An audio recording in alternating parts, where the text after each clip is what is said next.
Hello students, મારું નામ છે રોજન મેકલિન અને હું શ્રી કેજે પોલિટેકનિકના મિકેનિકલ વિભાગમાં વ્યાખ્યાતા તરીકે ફરજ બજાવું છું.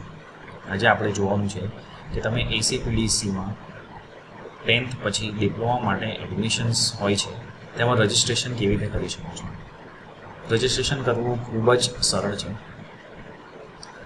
તમે ઘરે બેસીને પણ રજિસ્ટ્રેશન કરી શકો છો અને એસીપીડીસી હેલ્પ સેન્ટર પર આવીને પણ રજિસ્ટ્રેશન કરી શકો છો. રજિસ્ટ્રેશન કરવા માટે તમારી પાસે એક પીસી હોવું જોઈએ અને એની અંદર એક ઇન્ટરનેટ કનેક્શન હોવું જોઈએ. તમારે ગૂગલ બ્રાઉઝર ઓપન કરવાનું છે અને એના પર લખવાનું છે ACPDC અને એન્ટર ક્લિક કરવાનું છે. તો જે પેજ ઓપન થાય તેની અંદર સૌથી પહેલી લિંક પર તમારે ક્લિક કરવાનું છે. લાઈક પેજ ઓપન થશે. આ પેજ પર તમારે click here for common registration એના પર ક્લિક કરવાનું છે. તો આ એક બીજું પેજ ઓપન થશે. તમારે નવું રજિસ્ટ્રેશન કરવાનું છે તો નીચે ફ્રેશ કેન્ડિડેટ રજિસ્ટ્રેશન તેના પર ક્લિક કરવાનું છે. જો તમે ઓલરેડી રજિસ્ટર થઈ ગયા છો તો તમારે અહીંયા આગળ તમારી રજિસ્ટ્રેશન ડિટેલ્સ જેમ કે યુઝર આઈડી છે, પાસવર્ડ છે તે નાખવાનું રહેશે. હવે નવું રજિસ્ટ્રેશન કરવાનું છે એટલે હું ફ્રેશ કેન્ડિડેટ રજિસ્ટ્રેશન પર ક્લિક કરીશ. આ બધા ટર્મ્સ એન્ડ કન્ડિશન્સ તમારે ધ્યાનથી વાંચી લેવાના છે અને પછી આઈ એગ્રી પર ક્લિક કરવાનું છે. તો આ એક સાઇનઅપ ફોર્મ તમને દેખાશે. તમારી જે 10thની માર્કશીટ છે તેની ઉપર તમારું જે રીતે નામ છપાયેલું છે એ જ રીતે તમારે અહીંયા આગળ લખવાનું છે. હું અહીંયા આગળ મારું નામ લખું છું.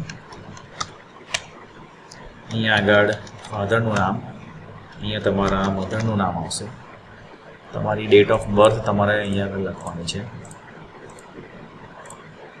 જેન્ડર સિલેક્ટ કરી દેવાનું છે. હવે તમારી પાસે એક ચાલતો મોબાઈલ નંબર અને એક ઈમેલ એડ્રેસ હોવું જરૂરી છે.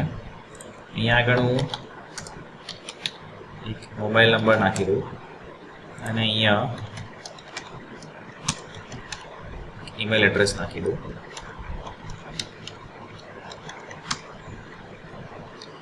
હવે મોબાઈલ નંબર અને ઈમેલ એડ્રેસ ખૂબ જ અગત્યના છે, કારણ કે જે પણ મેસેજ એસીપીડીસી દ્વારા તમને મોકલવામાં આવશે એ તમને મોબાઈલ નંબર અને ઈમેલ એડ્રેસ પર જ મોકલવામાં આવશે.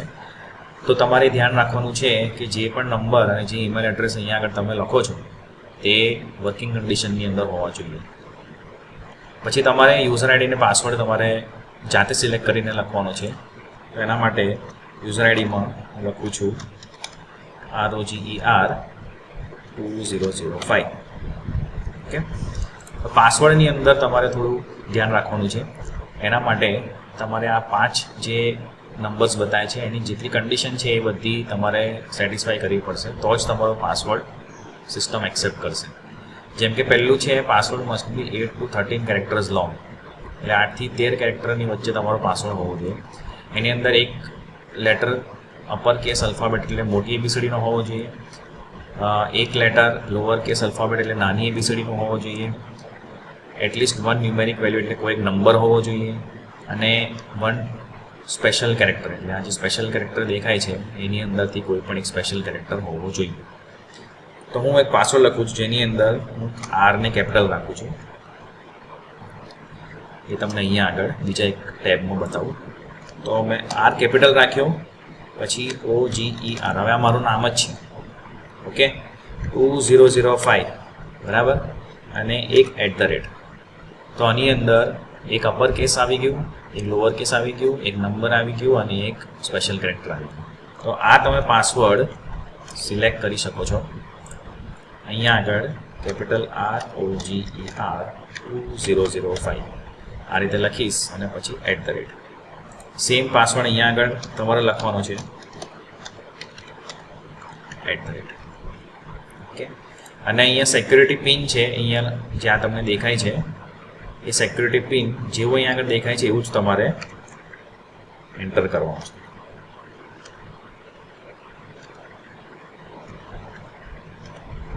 પછી તમારે સબમિટ કરવાનું છે. તો અહીંયા આવશે do you wish two final submit, એટલે એના પર યસ ક્લિક કરવાનું છે. પછી તમારી ડિટેલ્સ આવશે, એ ડિટેલ્સ તમારે એક વખત ચેક કરી લેવાની છે.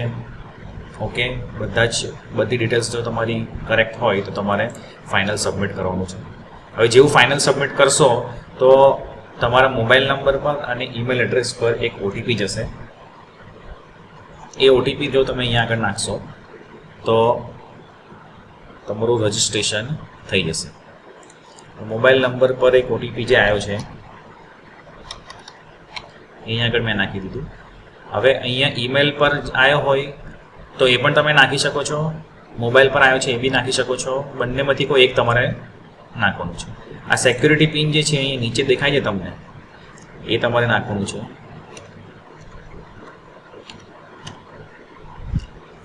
નાખી દીધું પછી વેરીફાઈ અને ફાઇનલ સબમિટ કરવાનું છે.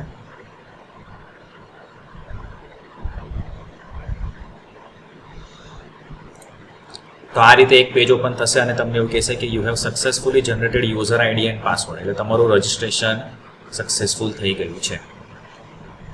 Thank you.